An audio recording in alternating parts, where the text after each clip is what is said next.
Hey, the time that we're recording this is just after Thanksgiving. Let's check in with that. How was your Thanksgiving? It was good. It was great to be back in Ohio, see family, friends, go to my church. It was great to see that my church is growing, my old church in Columbus. Good. They added more seats and it was pretty packed service, which was great. And just spending time with my family and my friends. Was it a And lot? Was it a whirlwind at all? Because I know how that can be when you blow into town, where it's like, and I've had it before in the past, when you yeah, blow into town, like, hey, we got to get together, we got to get together, and it's hard also, like when you want to post something on social media, and next thing you know, I didn't know you were in town. We gotta. I limited my availability and just said, I was working too. So Monday, Tuesday, and Wednesday with a new client. So I was devoting those days to working with them in the evening times. Hung out with the usual people, except for like maybe one or two, and yeah, just put some boundaries up early. Like I can't reach out to everyone because it's just not going to be able to happen. But I'll be back in December, God willing. There you go. Just a brief update also. It's been a while since you and I have recorded. When people are watching this, they're gonna go, "Oh yeah, just things are going fine." They'll probably see the growth of your beard and go, "Holy smokes, when did that happen overnight?" But it's been a while since you and I have actually recorded a show because we've been taking care of some business stuff for a while. But maybe just a brief overview to our listeners and viewers with where you're at. I just had my last scan week before Thanksgiving. Everything went well. Status quo. Juggling a little bit with insurance companies. So my insurance company and my current oncology provider are not in agreement. So actually today I went and got a referral to a new oncology department, different hospital situation. Um, and that went well. They checked my blood test like they did last week, and they did this week with my chemo, and everything was looking good. So it'll be status quo going into the new year with one of two options. So we'll see how that works out. I'm hoping that the my current hospital and my current insurance company come to an agreement, because Yeah. as much as I help others to change, this is not something I really want to change if I don't have to. This is a lot of work. Yeah, it's totally your wheelhouse, right? Your Yeah. wheelhouse is change management, and you're literally dealing with a part of change management where you go, cool, let's pass. Yeah, I don't want to bring work home to me with this, especially with this topic, right? exactly. God bless you, Exactly. buddy. Hmm. We were gonna talk about another subject in a minute, but I do want to just like touch on what's going on with you today, if you don't mind processing some of it. Hmm. A lot on your plate today, buddy. You're Yeah. juggling a lot of things. Um, how are you, man? I'm doing fairly well. I'm just trying to, again, it's all about boundaries and figuring out where I need to install them, where I need to remind people of them, and where I need to set them for myself. I probably piled too much on my plate today, but Yeah, part of it was, go in, have my pump removed for my chemo treatment that started Monday, that goes to Wednesday. Um, Part of it was, setting up the new oncology department with a new provider on the same day as chiropractor appointment, which is after our meeting, and work in between. yes, So I could have done some more things and that are in my control. Um, but at the moment, it's like in the moment, I say yes too often. I do well, not use my 14-15 method, yeah, NNO, which is a complete sentence, and find other times, which is what I should have done today. But the chiropractor was kind of important after driving 8 hours, through West Virginia, Virginia, North Carolina, Ohio, South Carolina. I totally. I need this chiropractor No, I get today. it. So I like the idea of what you said. Like, no is a sentence, right? yes, it's a I was complete sentence. I was just responding to somebody today on social media. I just outreached to somebody, and I think that this woman deals specifically with leadership, corporate things, stuff like that. But one of the things that she said was, especially when you're in a leadership position, she was talking about somebody that's in charge of a team. Like, learning to be able to say no for your team as well. Mm. And that is really, really challenging. And it really resonated with me because so many times in the past, you know, you don't want to disappoint someone, or a fear of, maybe part of it's a fear of like being found out of like, oh, I can't actually deliver whatever it is, right? And then sometimes it is an over promising, which, again, part of the response that I had put as well, which is, the unfortunate thing is if we're not realistic with the response and the back and forth and setting, like what you talked about, the proper boundaries, it can only lead to a couple of things, right? Which is like overwhelm, burnout, resentment, Hmm. which isn't necessarily, which, again, all of it falls back in our own corner. It's hard. It's hard It's because you don't want to let people down, right? right. Especially if you have and I know that you and I share this character defect, which is, it's the people pleasing. It's the people pleasing and the not wanting to let other people down, you know? So peace for you, buddy. Peace for you. It'll come. Uh, Speaking about letting people down, it's part of the topic that I wanted to talk about today. Um, I'd had a scenario. I'm going to keep this as vague as possible, but I'd I'd had a scenario that had come up for me several weeks ago where someone very close to me um, happened to have a conversation, and while I was having the conversation, it was going relatively well. Um, but then towards the back half of the conversation, some stuff that I had done in the past came up, and it was Mm. just sort of brought up. And it was mistakes that I had made, genuinely, that had impacted this person's life, had an effect on it. And man, it sucked. I'll tell you, it absolutely sucked in the moment. And I'll have to say this is that I'm so grateful for the work that I've been doing over the last several years with recovery, with therapy, with talking stuff out, because there were a lot of these feelings that kind of came up in the moment where I was kind of, oh gosh, here's all this stuff that's coming up. And, again, it brought back a lot of those feelings for me, like real time. Uh, have you experienced this yourself? The ones that come to mind are ones that occurred when I was married. Yeah. Um, and it's there were certain things that she just couldn't shake. Mm-hmm. And we talked about them, and I thought they were put to rest. Yes. And then they'd be brought up again. Yeah. And it was always an excuse for my current behavior or lack of attention or whatever it happened to be. And it's like, no, that has nothing to do with it.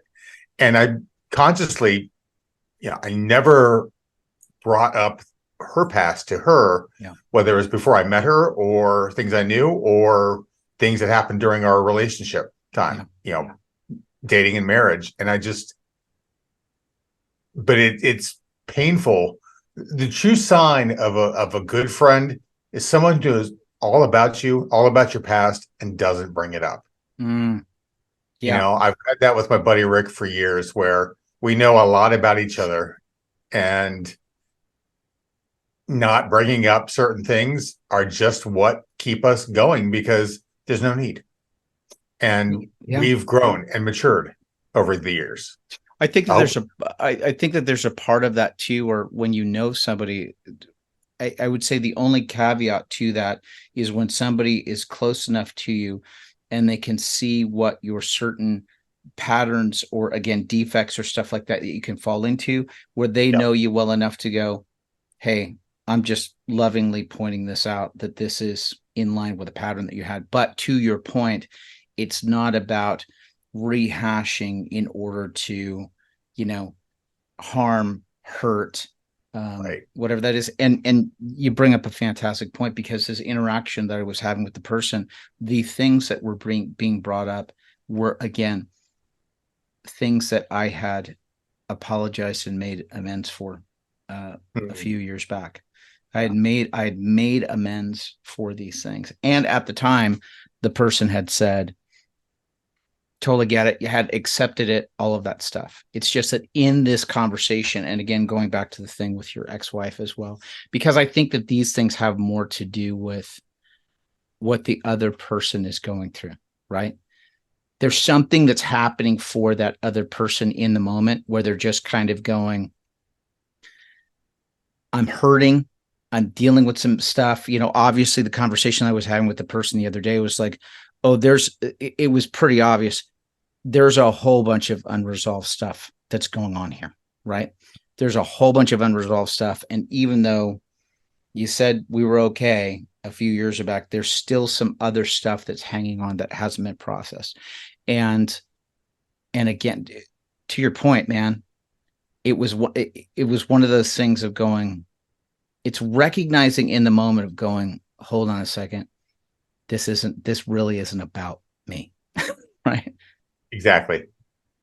This really Exactly. isn't about me. This is somebody that is hurt. This is somebody that's dealing with something that may even be completely unrelated, right? I'm going to make some conjecture. I know that this is a tendency that happens with me. I tend to be a little bit of a safe harbor for people in their lives, right? And so it's very easy for people when they're dealing or processing with stuff to dump their garbage on me because they know for the most part, especially over the last several years, what I've been doing, they're pretty much in a safe place or they're not going to get hurt. But it's really hard when it's some of your old garbage from the past. Right. And the fact that you were actually in that moment with your ex-wife to be of sound mind in that moment to kind of go, yeah, this situation we're dealing with has nothing to do with what you're talking about. Yeah. That's a good thing. Yeah. It was painful. I don't overlook the fact that I'm like, it kind of struck me hard, Mm-hmm. but realizing that there were underlying circumstances that I was not yet privy to that I'm trying to get out of her Mm, and find out what triggered this. I hate that word triggered because I think it's I know. used too often, but it I know. does I know. describe that in certain situations. Yeah. And I had a situation just past Sunday at my old church, or 2 Sundays ago, when I was in Columbus, and a buddy of mine came up, saw me, gave me a big bear hug. It's like, Here can I we go. worship? And I, of course you can. And then he just started opening up right afterwards about, his wife wasn't there that Sunday, and they've been having some struggles, to how he deals with things, that it's been his modus operandi his whole life, so it's not anything new. Um, and fortunately, her parents are on his side and trying to talk some sense to her. She's just not where she thinks they should be, and that resonated so well with my ex and I. Just Yeah. not where things should be. Um, I was in it for the long haul, and I'm sure my buddy is as well. They've got some great kids, and he's a good dad, and he tries to be such a good father and provider.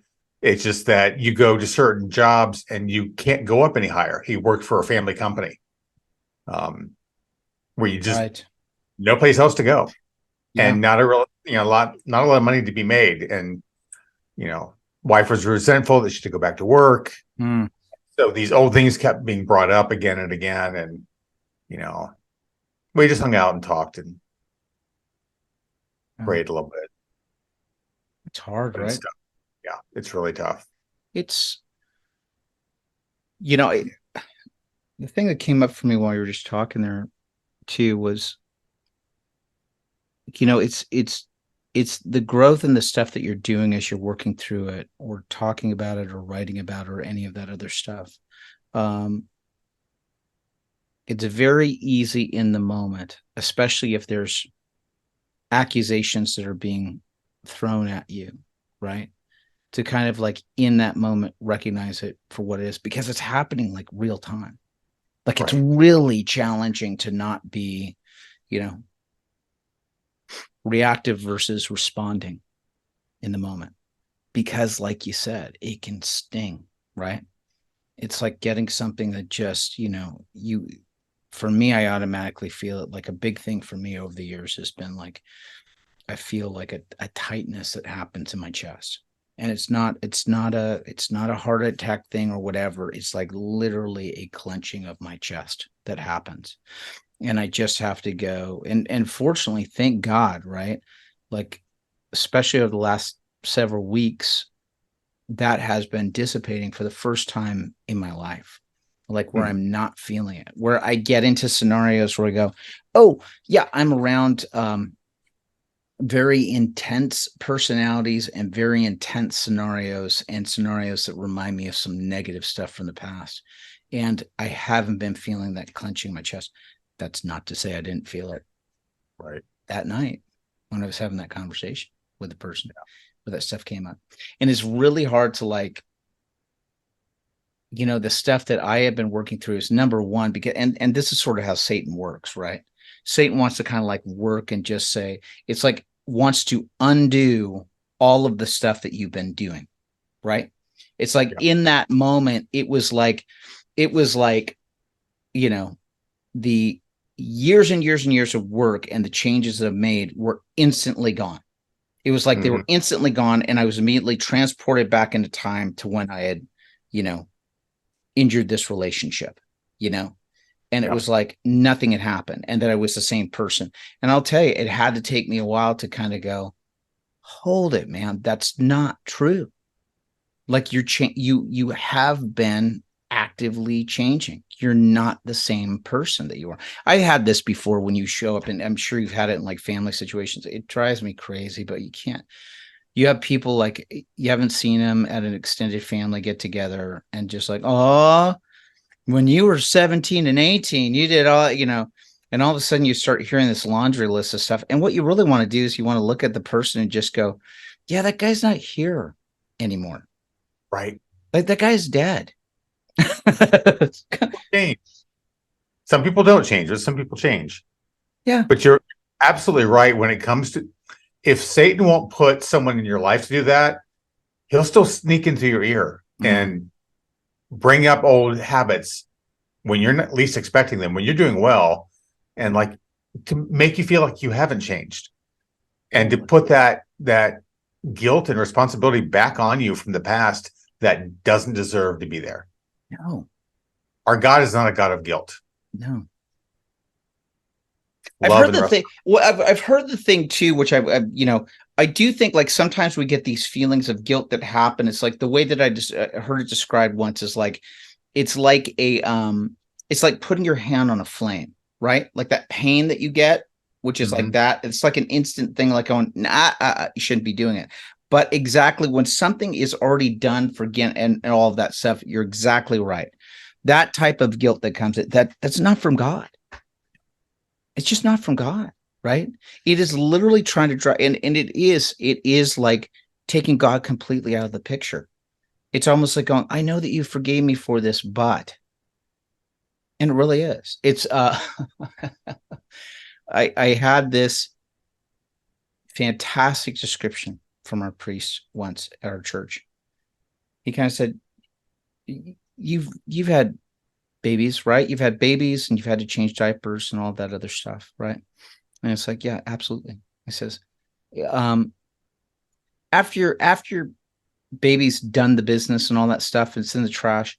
Do you go back and like pick that diaper out of the trash and then unfold it to sort of like, review review the crap, the load your kid? No, he said it's kind of what we do with our sins when we go back over it, It's like you're literally going back in the trash and opening up a dirty diaper and kind of going, yeah, yeah, yeah. It's like, no, that was in the trash and gone. It's gone, right?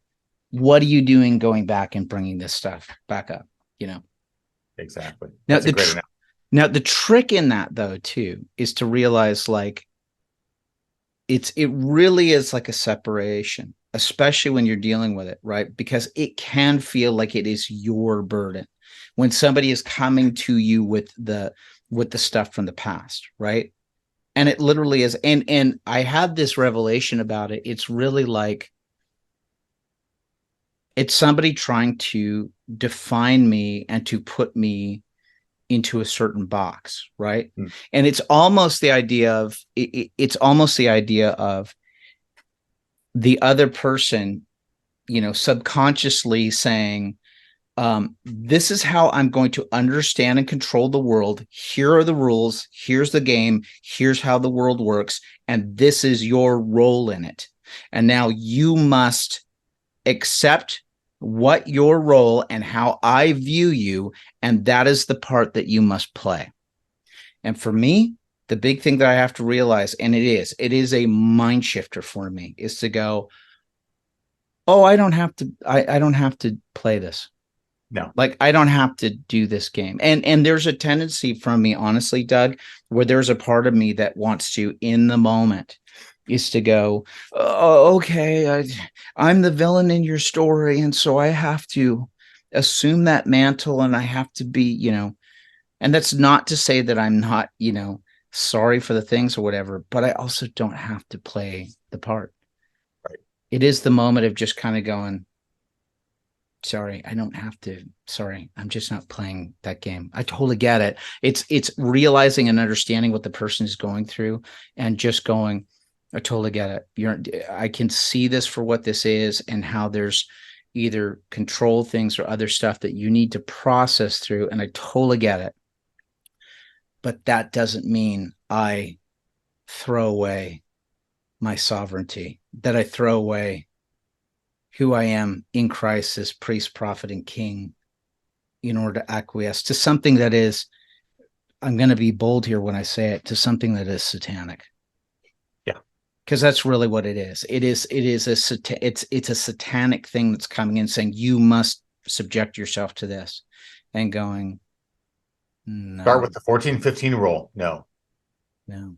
14th letter of the alphabet, 15th letter of the alphabet, N-O. And what I've done before too is like, look, we can talk about my issues at some point in time, but we're here to talk about what you're going through.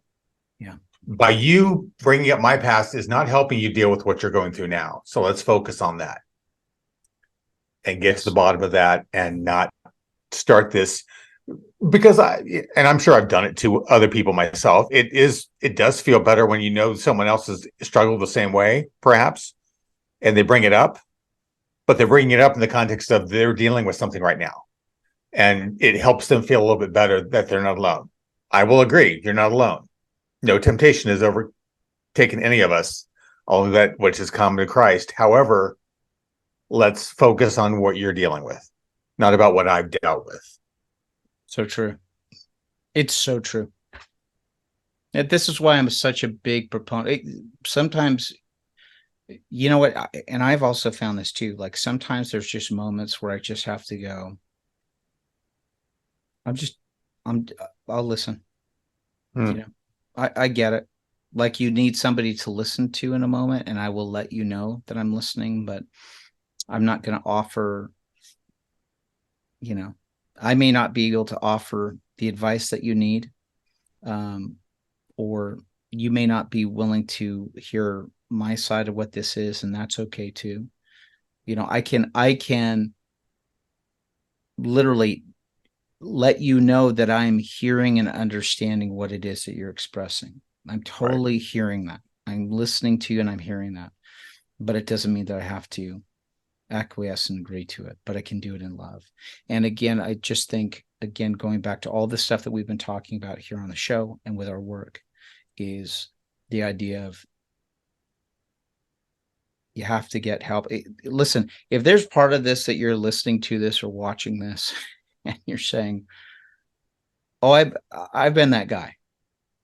I have been, and believe me, I have been that guy too with a number of people in my life. There are a number of people that I have in my life that they have been assigned the villain role, if that person, this person, and I've had to work through it with therapy, with writing, with talking it out, with prayer, with all that other stuff. And maybe there's somebody that's watching this and listening to this and just kind of going, I've been that guy.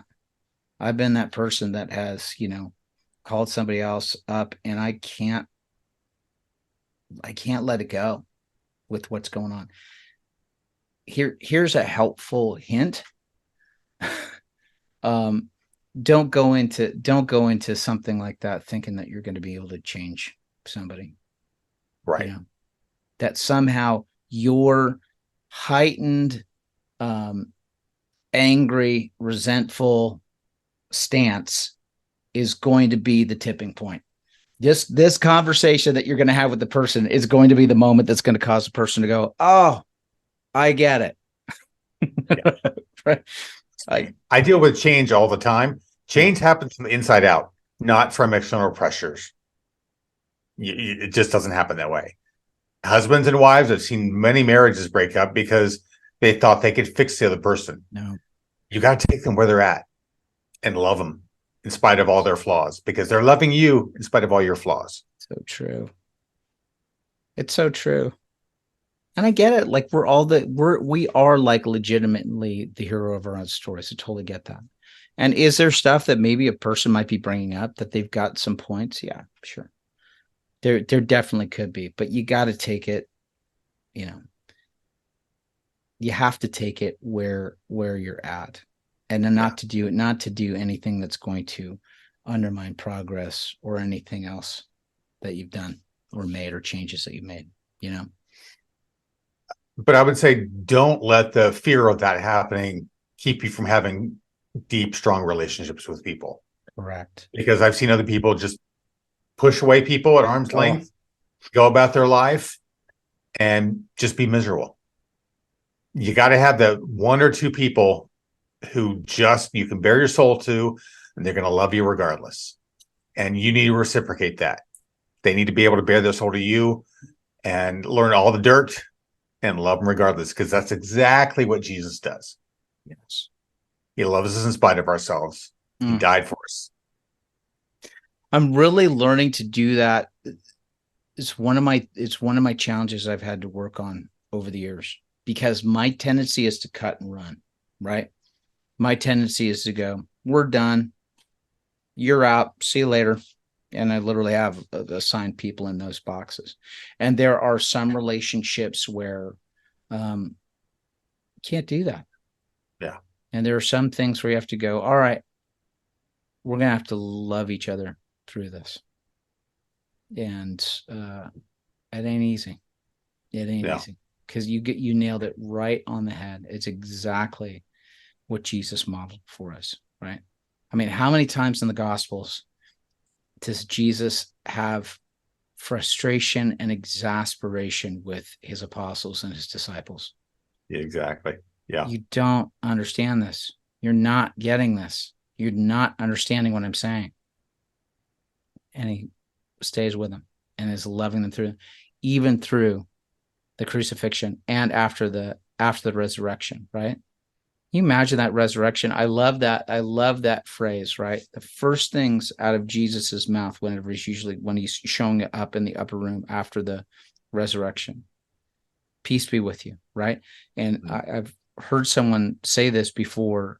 It may have been Bishop Robert Barron, but somebody saying the idea of like, realize that those words, peace be with you, it's more loaded than just kind of like a gooey kind of, it's like can you imagine the terror of seeing the person that you absolutely betrayed? Yes. And that you saw die, and that you said it's all over and it's done, and seeing that person in the flesh. And the first thing that goes through your mind is to go, oh no, I completely let you down. I completely let you down. And the first words out of Jesus's mouth are, peace be with you, right? Like, I'm not here for vengeance. I'm not here for any of that stuff. I'm not here for retribution for your failures. I'm here for you for peace and restoration for us, so that we continue on, right? Whew. That's it. That's the example that we have. Any other closing thoughts with this, my man? It's tough. It takes practice to do it well. I mean, I know that I didn't come out of the gate doing a lot of this well, and it was just 2 years of trial and error. And again, finding there's one or two people I could learn to trust with everything. deeply. Um, but you don't know unless you try. Mm. You gotta tackle tackle the little things at first, but then start tackling the big things, the Mm. big, hairy, audacious sins from your past Mm. or your failings, and get them out in the open with somebody. Mm. If it's a pastor or a priest or a good friend, but have no secrets left for the enemy to bring up. It's so true. So true. Thank you, buddy. Hey, Anytime. we actually go deeper into this. We have an article that's up at I'd ratherbeabuffalo.com, where we go deeper into this subject, and also give you tools to help you processing if you're going through something very similar to this. So head over to I'd ratherbeabuffalo.com. You get to see where you can either view it or also subscribe so that you can receive those messages on a regular basis from us and keep up to date with everything we're doing, including the projects that we have coming, ways that you can help write and process some of this stuff just the way that Doug and I have done. You can find that over at I'd ratherbeabuffalo.com. If you like this video, do us a favor, hit the like, hit the subscribe, and share it. It's just the way that we get this message out. So thanks for being here with us. And thank you again, Doug. And we will see you Anytime. guys next. We'll see you next time. Bye bye now. Bye.